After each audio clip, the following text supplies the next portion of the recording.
तो यहाँ पर आपको क्या दिया गया है, आफताब अपनी पुत्री से कहता है, आप स्टेटमेंट को ध्यान से पढ़िएगा, कि 7 वर्ष पहले मैं तुमसे 7 गुना आयु का था और 3 वर्ष बाद 3 गुना रह जाऊंगा, क्योंकि जब अब उनकी दोनों की एज बढ़ रही है तो उनका क्या फर्क पड़ रहा है। तो उस हिसाब से अब ये कहता है इनको बीज गणितीय व्यंजक या समीकरणों में बदलिए और साथ के साथ ग्राफीय विधि से इनको हल कीजिए। तो देखें, जब भी आपके आयु से संबंधित प्रश्न है तो सबसे पहले उनको वर्तमान में मान के चले। माना आफताब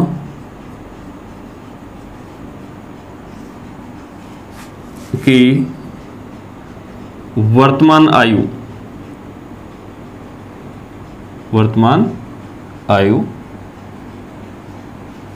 आपने पता नहीं है तो कुछ भी मान लिया, x वर्ष मान लिया, x वर्ष। वर्तमान का मतलब है अभी की। अगर ये वर्तमान आयु इसकी इतनी है और उसकी बेटी की, माना आफताब की पुत्री की वर्तमान आयु, जैसे आपने उसकी x वर्ष मानी है तो इसकी भी कुछ मान लो। जब आपको नहीं पता तो नई जो चर राशि है उसको मान लो, उसको x वर्ष मान लिया, उसको y वर्ष। अभी हमें नहीं पता तो अब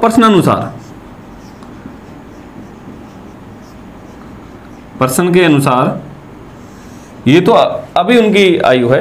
अब ध्यान से देखें, 7 वर्ष पहले वो कितने साल का था, तो जितनी आयु अब है आप खुद की सोच लो। 7 साल पहले अब से कितने थे, 7 साल कम के थे, तो x में से 7 कम कर दिया, तो 7 वर्ष पहले वो 7 साल कम का था।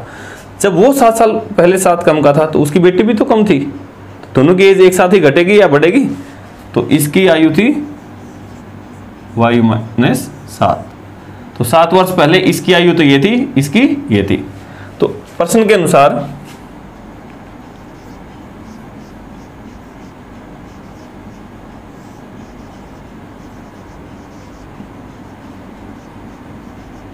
आफताब की आयु बराबर 7 गुना आफताब की पुत्री की आयु। ये इतनी डिटेल में आपके लिए लिख रहा हूं, पेपर में आपको इतने लिखने की जरूरत नहीं है। मैं यहां भी लिख देता हूं ये किस वक्त की बात हो रही है, 7 वर्ष पहले की। ये आपको कुछ नहीं लिखना, इसमें से सिर्फ समझना है कि 7 वर्ष पहले क्या था। 7 वर्ष पहले ये स्थिति थी कि आफताब की जो आयु थी वो 7 गुना थी खुद की पुत्री से। तो आफताब की आयु कितनी थी 7 वर्ष पहले, मैंने वहां लिखा है x-7 बराबर 7 गुना आफताब की पुत्री की आयु, पुत्री कितनी थी y-7। हल कीजिए, x-7 बराबर 7 गुणा y माइनस 7 गुणा 7 49। तो इस प्रकार से आप इसको हल कीजिएगा। क्या बनेगा ये, मैं यहां कर देता हूं x, ऐसे कैसे, ये 7y है, इसको दूसरी तरफ ले आता हूं मैं, माइनस का 7y, माइनस का 7 है, 49 को भी मैं इस तरफ ले आता हूं तो प्लस का 49, बराबर में कितना रह गया 0। तो इसको आप लिख सकते हो x माइनस 7y। यहां देखिए ये माइनस का 7 है, ये प्लस का 49 है, तो कितना बच जाएगा प्लस का 42 बराबर 0। इस प्रकार से आपकी एक बीजगणितीय समीकरण तो ये बन गई, समीकरण नंबर 1। जो ये आपको इतनी डिटेल लिखाई गई है ये सिर्फ आपको समझाने के लिए है ताकि आपको बहुत अच्छे से समझ में आए। वर्तमान आयु वो 7 साल पहले की बात थी। अब दूसरी स्थिति में उसने क्या बोला था, ध्यान से पढ़िएगा आप स्टेटमेंट को, 3 वर्ष बाद, अब से 3 वर्ष बाद तो उससे 3 गुना रह जाऊंगा, मतलब आने वाले। वर्तमान आयु ये थी, 3 साल बाद कितने साल के हो जाएगा, 3 ज्यादा का हो जाएगा अब से, तो x जमा 3, तो ये भी तो बढ़ेगी y जमा 3, तो 3 साल बाद इतनी इतनी इनकी एज हो जाएगी। तो प्रश्नानुसार मैं फिर आपको समझाने के लिए लिख रहा हूं, आफताब की आयु बराबर 3 गुना आफताब की पुत्री की आयु।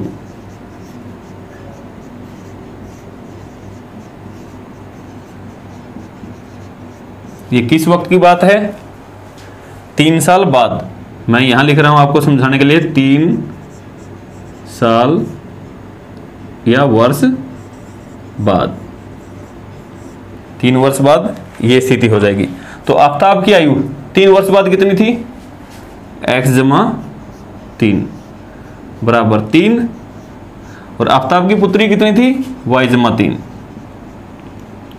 हल कीजिए आप इनको, तो x जमा 3, 3 से गुणा करेंगे 3y जमा 3 तिये 9। आगे बढ़ाइए इसको, x माइनस 3y, y को इस तरफ ले आए प्लस 3, 9 को भी इस तरफ ले आओ, माइनस का 9 बराबर 0। तो क्या हो गया ये आपका x माइनस 3y, ये दोनों क्या हो गया, एक प्लस का था एक माइनस, तो माइनस का 6 बराबर 0।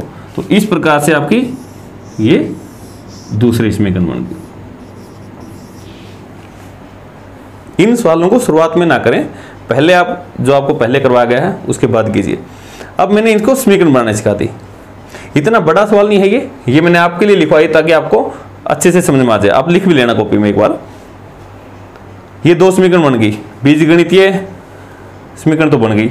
अब इनको ग्राफीय विधि से हल कीजिए, वो आप खुद कीजिएगा, जो आपको सिखाए गए हैं आप उनसे कीजिए। क्रिकेट के एक कोच ने 3 बैट और 6 गेंद 3900 रुपये में खरीदी, और दोबारा 1 बैट और 3 बॉल या गेंद 1300 रुपये में खरीदी। तो इसको पहले तो अब बीजगणितीय समीकरण बनाइए, फिर ग्राफीय विधि से हल कीजिए। तो क्या करेंगे अब, मैं सिर्फ बनाना सिखा रहा हूं आपको। माना एक बल्ले की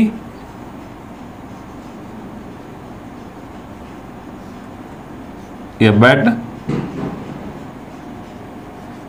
की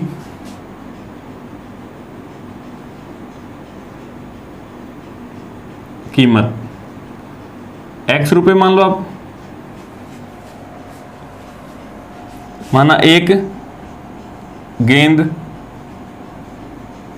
मतलब बॉल की कीमत y रुपए, ये रुपए का निशान है, आप सीख भी लें इसको।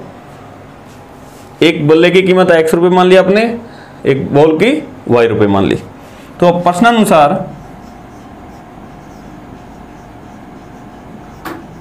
अब देखिएगा, एक बल्ले की x रुपए है तो 3 बल्लों की कितनी होगी, 3 गुणा x, तो 3x। एक गेंद की कितनी थी, एक बॉल की कितनी थी, y रुपए, तो 6 की कितनी हो जाएगी, 6y। आप सोचें जब आप दुकानदार से लेके आओगे, जब एक की कीमत इतनी है तो 3 की तो 3 गुना हो जाएगी, इसकी y थी तो 6 की तो 6 गुना y हो जाएगी। जब आप दुकानदार को पैसे देते हो, 2 सामान लेने गए, तो सारे का फिर क्या करते हो, टोटल करते हो, तो जोड़ दो, जोड़ करके कितने रुपए दे के आए आप,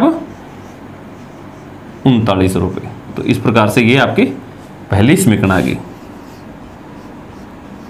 और दूसरी स्थिति क्या थी, आपको एक बैट लेना है, तो एक बैट कितने रुपए का है, x रुपए का, और 3 बॉल, तो एक बॉल है y रुपए की, तो 3 बॉल कितनी होगी, 3 गुणा y। दुकानदार को टोटल देना है तो प्लस कितने रुपए में आया, 1300। तो इस प्रकार से आपकी उस जो वर्ड प्रॉब्लम थी, जो शब्दों में दे रखी थी, उसको हमने बीजगणितीय समीकरण बना ली है, और ग्राफीय विधि से आप इनको हल सवाल। यहां पर आपको क्या दिया गया है, किसी दिन 2 किलोग्राम सेब व 1 किलोग्राम अंगूर का मूल्य 160 रुपए है, और किसी दूसरे दिन 4 किलोग्राम सेब व 2 किलोग्राम अंगूर का मूल्य 300 रुपये है। तो इसको बीजगणितीय मतलब जो समीकरण है उसमें बदलिए और फिर ग्राफीय विधि से आप इसको हल कीजिए। तो सबसे पहले आप क्या लिखेंगे, माना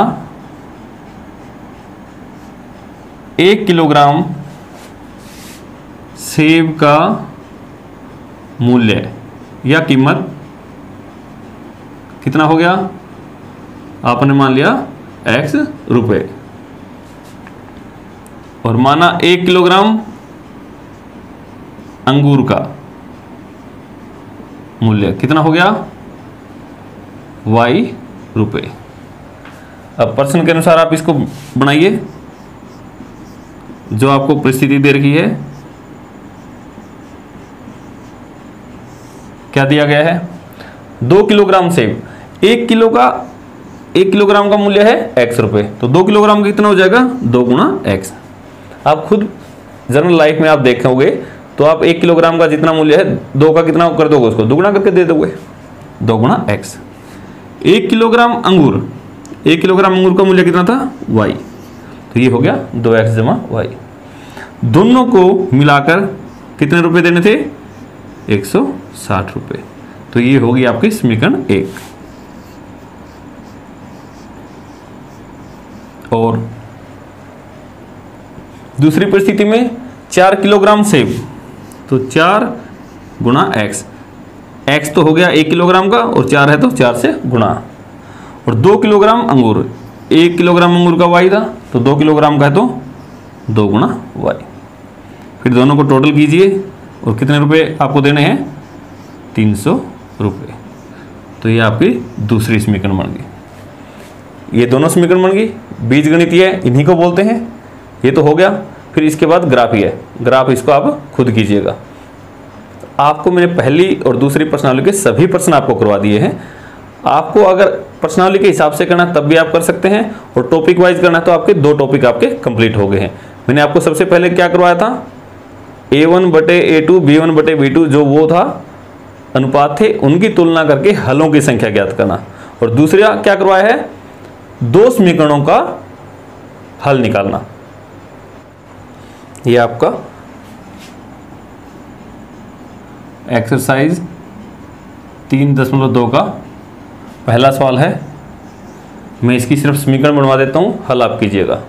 यहां पर आपको क्या दिया गया है, कक्षा 10 के 10 विद्यार्थियों ने किसी प्रतियोगिता में भाग लिया जिसमें लड़के भी थे और लड़कियां भी थी। तो कुल विद्यार्थी कितने थे 10 थे, और यदि लड़कियों की संख्या लड़कों से 4 अधिक है तो आप लड़के और लड़कियों की संख्या ज्ञात कीजिए। तो आप सबसे पहले इसको समीकरण बनाइएगा। माना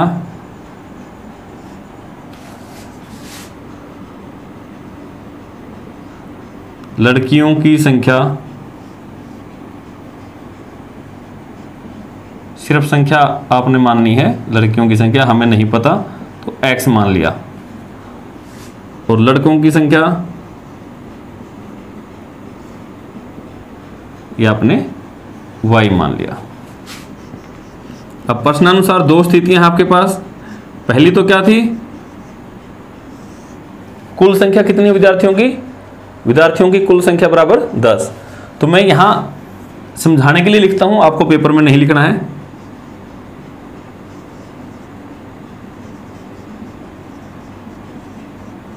पहली स्थिति तो थी ये, विद्यार्थियों की संख्या बराबर 10। विद्यार्थियों में तो क्या थे, लड़के भी थे और लड़कियां भी थी।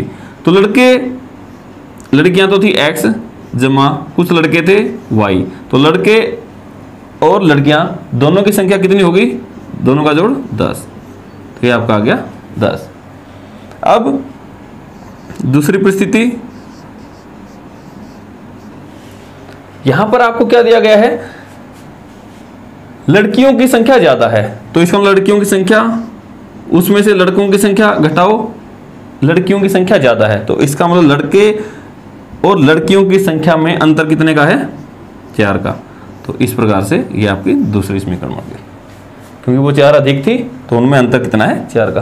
तो इस प्रकार से आपका ये हो जाएगा। पहले सवाल का ही दूसरा भाग 3.2 का। यहाँ पर आपको दिया गया है, ये बहुत आसान सा है, इसको तो आप बना भी सकते हैं बिल्कुल आसानी से। 5 पेंसिल और 7 कलम यदि आप खरीदते हो तो इन सभी का मूल्य कितना है, 50 रुपये। और दूसरी परिस्थिति में 7 पेंसिल और 5 कलम, इनका मूल्य कितना है, 40 रुपये। तो आप इनका मूल्य ज्ञात कीजिए। तो सबसे पहले माना एक, आप एक का माने, एक पेंसिल का मूल्य x रुपये और एक कलम का मूल्य y रुपये, ये है आपका। तो क्या होगा, प्रश्न अनुसार आप बनाइए। प्रश्न के अनुसार आपको क्या दिया गया था, पहली परिस्थिति में 5 पेंसिल, एक पेंसिल का मूल्य x रुपये, तो 5 का कितना हो जाएगा, 5 गुणा x। और एक कलम का मूल्य y, तो 7 का कितना हो जाएगा, 7y। और कुल कितने देने हैं, जमा 50 रुपये। तो ये हो जाएगी पहली समीकरण। और दूसरी क्या बन जाएगी, 7 पेंसिल, तो एक पेंसिल का x था, तो 7 का कितना हो गया, 7x। एक कलम का y, तो 5 कलम का 5y।